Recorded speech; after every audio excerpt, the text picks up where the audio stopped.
The youngsters are European champions now, but a striker could be in for a club versus country row. A winger gives the boss his wish, and now he's speaking very good English. And who's staying and who's on the move? Is the transfer window about to get into its groove? The good, the bad, and the ugly at Liverpool FC. The weekly podcast from the LFC File. Roll the intro.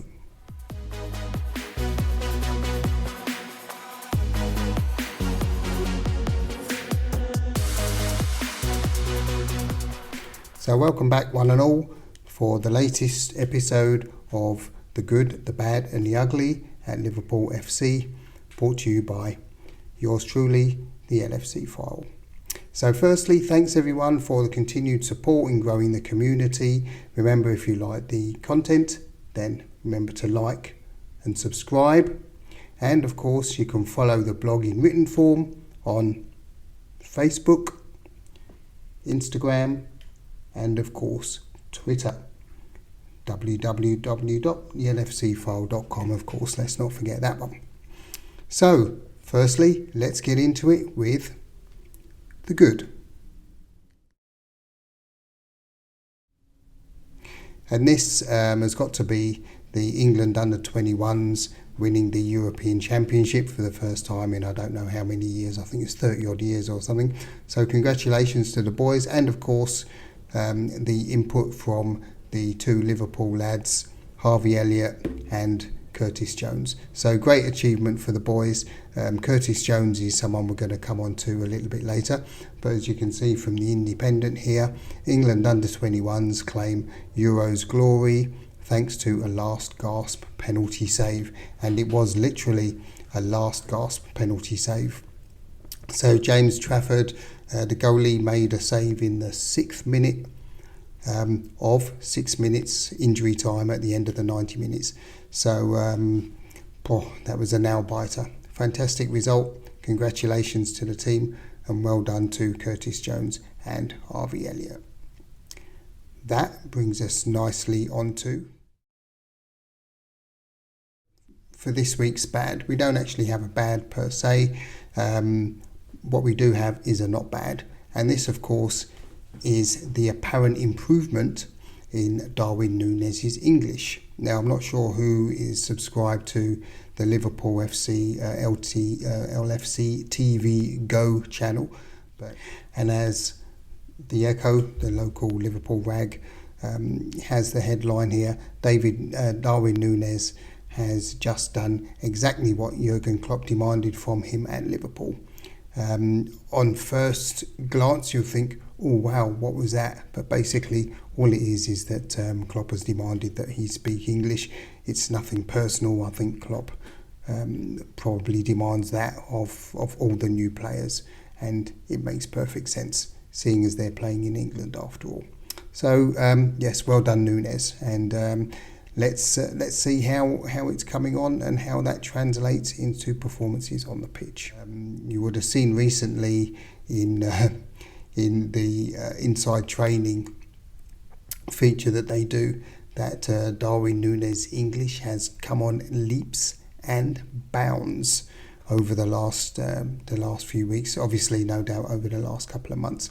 So this should make a huge improvement.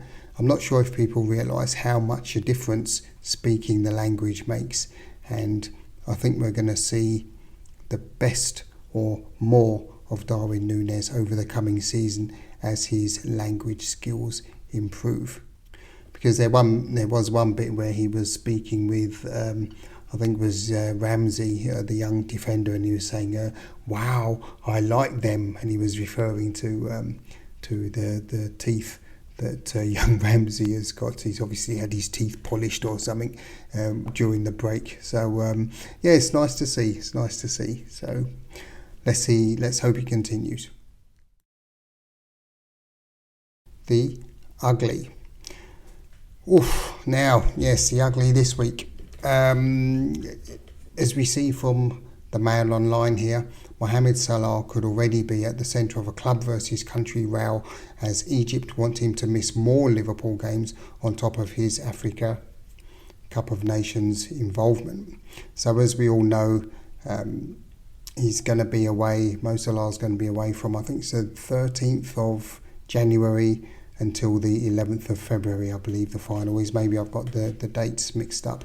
But it's pretty much early January to mid-February. And what the Egyptian FA are thinking about doing is to include Mo Salah in their Olympic squad.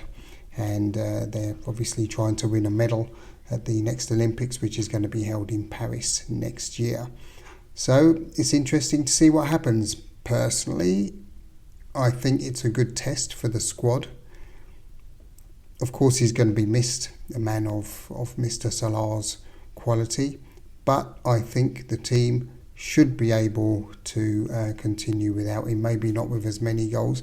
They shouldn't, hopefully not concede anymore anyway. And of course, with new signing Dominic Szoboszlai, then hopefully that's going to be some cover. As well, of course, there is young Harvey Elliott, who also can play as a right-sided attacking player. And that almost wraps it up for me. Just before we go, a quick roundup of the latest transfer news. So first up, we've got this from the Express. Alex Turk, with his Liverpool entering concrete talks with £50 million target, spells bad news for England under-21 hero. And what he's referring to there is the fact that Liverpool apparently are in concrete discussions with Romeo Lavia and his representatives in order to bring him to Liverpool. And according to this article in the Express here, it's potentially spelling the end for Curtis Jones. Frankly, I don't think the situation could be any further from the truth. After Curtis Jones' exploits in the Euros 21s and how he's acquitted himself at the end of last season, I really can't see Jurgen Klopp getting rid of him in a hurry. And of course, what Mr. Turk seems to forget is that it's not just 11 men, but it's about the squad, of which Curtis Jones is becoming an increasingly valuable part thereof. So I'll take that with a pinch of salt. However, the situation with the Southampton youngster, Mr. Lavia, is not quite over. What we see in the Mirror is that Saudi Arabian side are preparing a £40 million transfer, according to the Mirror story here, for Fabinho. This is going to be an interesting one. And as the subheading says, Fabinho could be the next big-name Liverpool star to head to Saudi Arabia, with Roberto Firmino already doing so earlier in the summer transfer window and Jordan Henderson potentially joining him. The latter, Henderson, I don't think is going anywhere. Fabinho is an interesting one, and maybe Liverpool will be prepared to cash in on the Brazilian in order to bring in the young blood. That would be Lavia from Southampton. An interesting proposition. Could well work. Let's see. So that's all from me for this week. I'll wrap it up there. Keep it short and sweet.